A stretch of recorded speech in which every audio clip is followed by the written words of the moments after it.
여러분, 부부는 참 좋은 돕는 배필이죠. 그런데 평생을 사신 할머니, 할아버지의 현실적인 모습 프로그램에 나와서 서로 퀴즈식으로 이렇게 이야기를 하죠. 할아버지가 당신과 나 사이는 뭐죠? 했더니 할머니가 조금도 망설이지 않고 원수.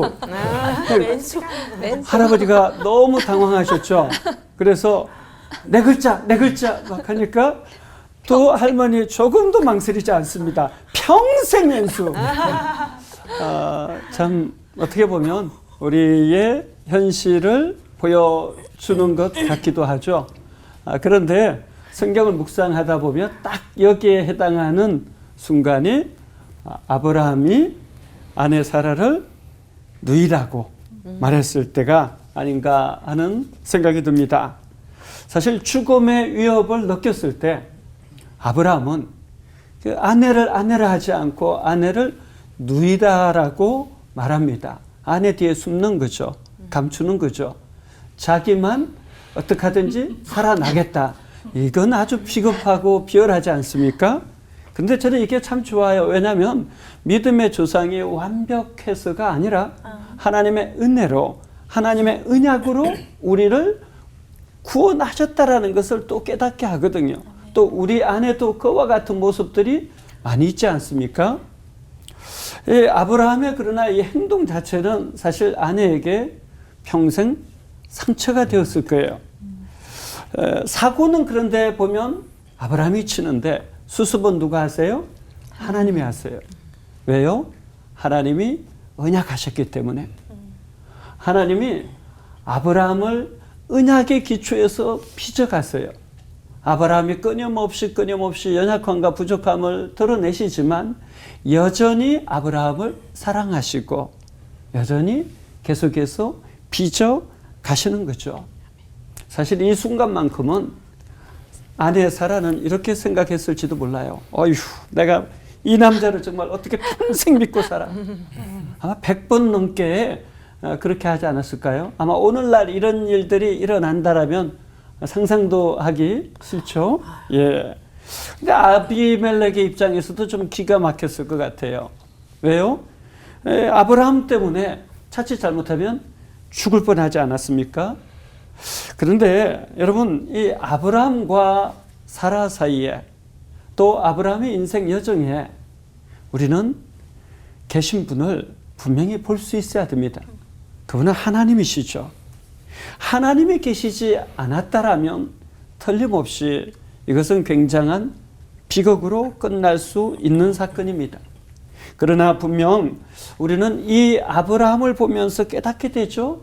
그 남자, 그 여자를 믿고 살 수는 없다. 하나님을 믿고 살아야 된다. 하나님만 믿고 살아야 된다. 이것을 조금 깨닫게 되죠.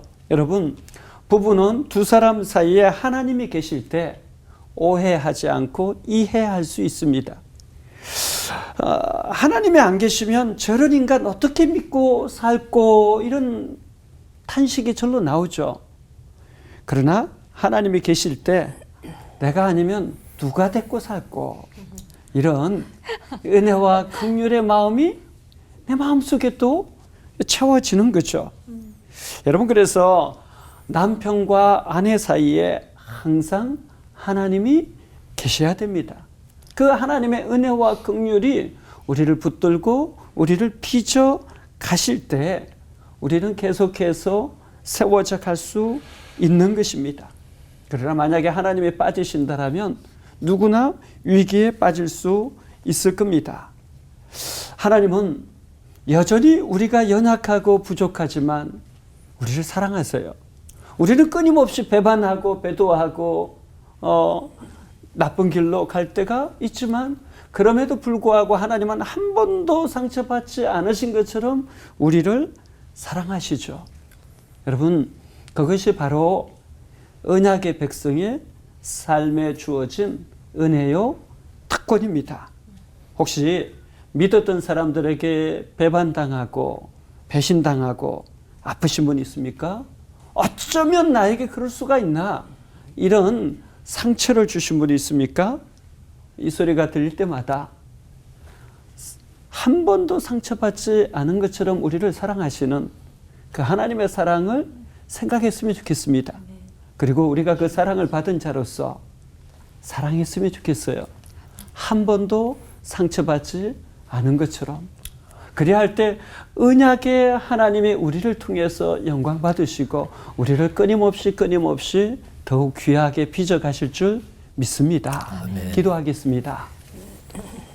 하나님 아버지, 하나님은 우리를 사랑하시되 한 번도 상처받지 않는 것처럼 사랑해 주셔서 감사합니다. 아멘. 우리의 행위가 아니라 하나님의 언약에 따라 끊임없이 우리를 사랑하시는 그 사랑을 감사합니다. 우리가 그 사랑을 받은 자로서 우리도 세상 속에서 사랑하되 한 번도 상처받지 않는 것처럼 사랑할 수 있는 용기와 또한 실천할 수 있는 힘을 주옵소서. 예수님의 이름으로 기도하옵나이다. 아멘.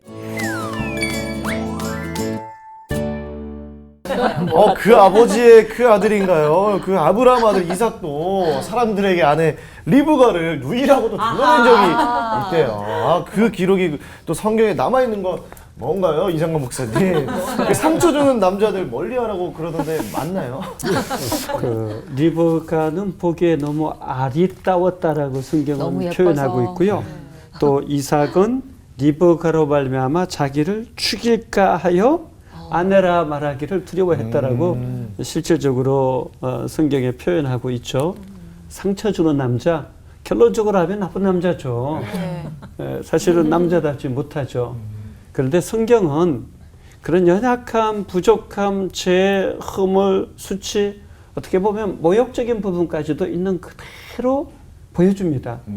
저는 그것이 굉장히 의미가 있다고 생각해요. 왜냐하면 하나님께서 우리를 택하시고 불러셨을 때 우리 뭐 다 괜찮은 남자입니까? 좋은 남자였나요? 저를 부르실 때 제가 생각해도 저는 아니었거든요. 6살 때부터 술 마셨죠. 6살 중학교 때부터 담배 폈죠. 16살이 아니고.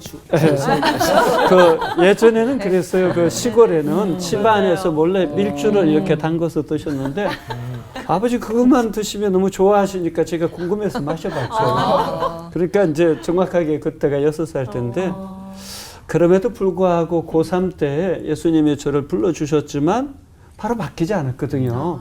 예, 그러나 은혜의 수위가 차면 찰수록 점점 삶의 변화가 일어나더라고요.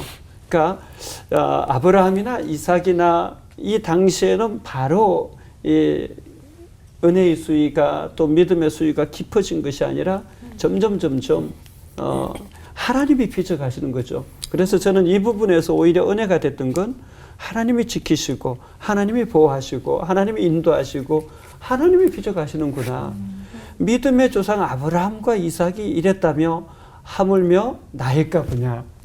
저는 그것이 이제 굉장히 은혜가 됐고요. 저는 이것이 성도의 삶이고 또 이것이 은혜의 삶이라고 생각해요. 그러니까 우리가 여전히 부족함과 연약함이 있지만 있는 그대로 하나님 앞에 김윤희 교수님께서 표현하신 것처럼 끝까지 십자가 붙들라고 말씀하셨잖아요. 끝까지 예수 그리스도 붙들고 나아가면 우리도 아브라함, 이삭처럼 또 그 믿음의 그 여정을 또 아름답게 갈 수 있지 않을까 이런 생각해 봅니다.